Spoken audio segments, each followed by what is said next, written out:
Trending knowledge with অগ্নিমিকে আজকের বিষয় prediction of IPL 2024 play অফস। আমরা জানি আইপিএল 2024 চলছে এবং সেখানে এবছর 10টি দল অংশগ্রহণ করেছে, যাদের মূল লক্ষ্য একটি আইপিএলের বিজেতার শিরোপা অর্জন করা।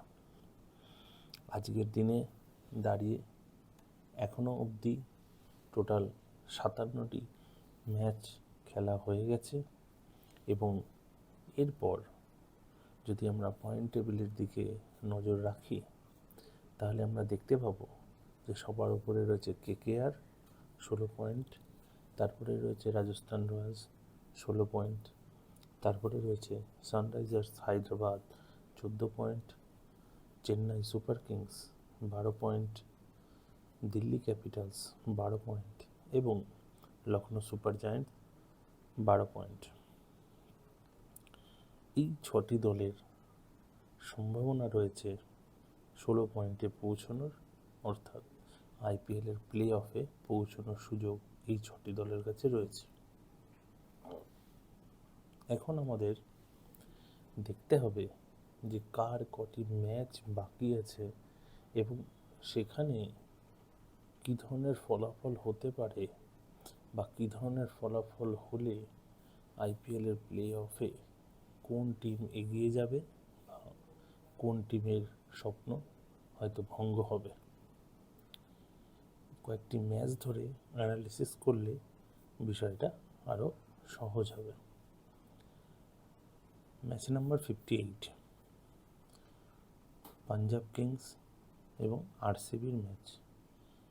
এই ম্যাচের প্লে অফের ওপর কোনো গুরুত্ব নেই। গুজরাট টাইটান্স সিএসকে, বর্তমানে চেন্নাই সুপার কিংস এবং গুজরাট টাইটান্সের ফর্মের ভিত্তিতে আমরা ধরে নিতেই পারি এই ম্যাচটি সম্ভবত চেন্নাই সুপার কিংসই জিতবে। Match number 60 KKR Mumbai Indians. এক্ষেত্রেও আমরা খুব সহজে অনুমান করতে পারি কলকাতা নাইট রাইডার্সই এই ম্যাচ বিজয়ী হবে। Match number 61 Chennai Super Kings Rajasthan Royals. খুব গুরুত্বপূর্ণ ম্যাচ, কারণ এই ম্যাচে সিএসকের জেতাটা অত্যন্ত দরকার। এখন রাজস্থান রয়্যালস বর্তমানে যে ফর্মে রয়েছে, আমাদের ধারণা এই ম্যাচেও রাজস্থান রয়্যালস জিতবে।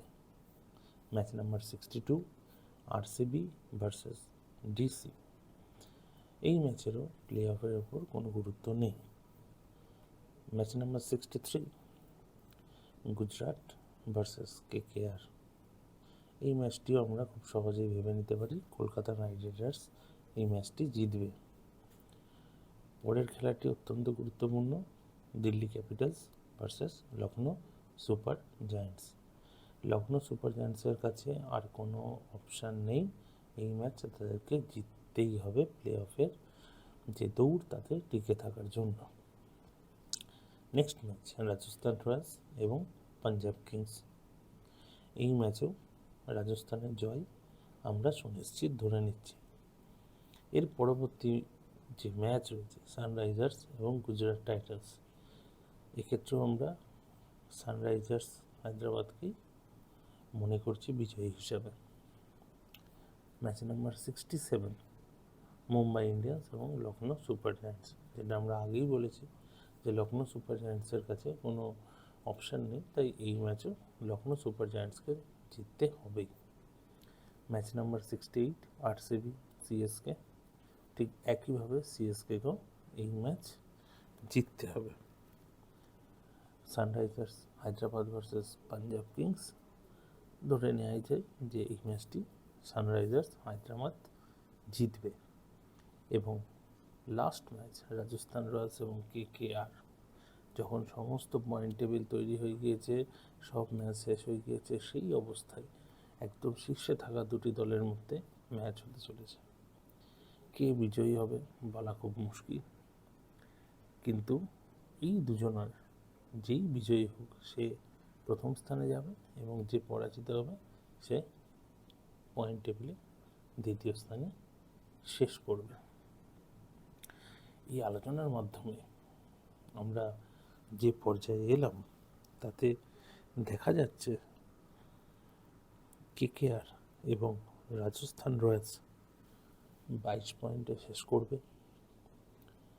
সানরাইজার্স হায়দ্রাবাদ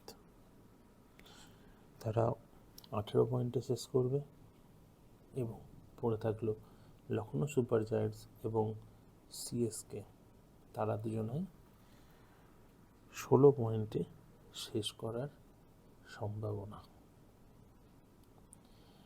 এখন বর্তমানে যে স্ট্যান্ডিং রয়েছে রান রেটের, সেই হিসাবে সিএসকে লখনৌ সুপার জায়ান্টের থেকে এগিয়ে আছে।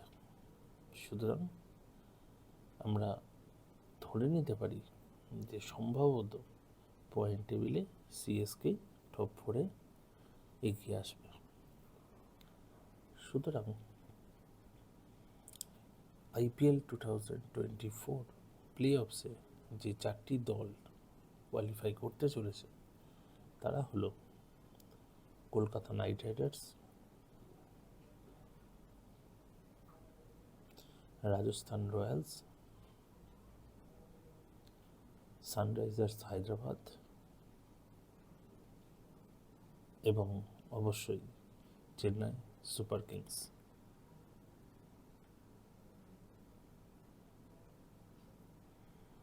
এখন এদের মধ্যে কারা ফাইনালে যাবে সেটা সময় বলবে, কিন্তু আপনারা সবাই ট্রেন্ডিং নলেজ উইথ অগ্নিমিলের সাথে থাকুন এবং সাবস্ক্রাইব করুন।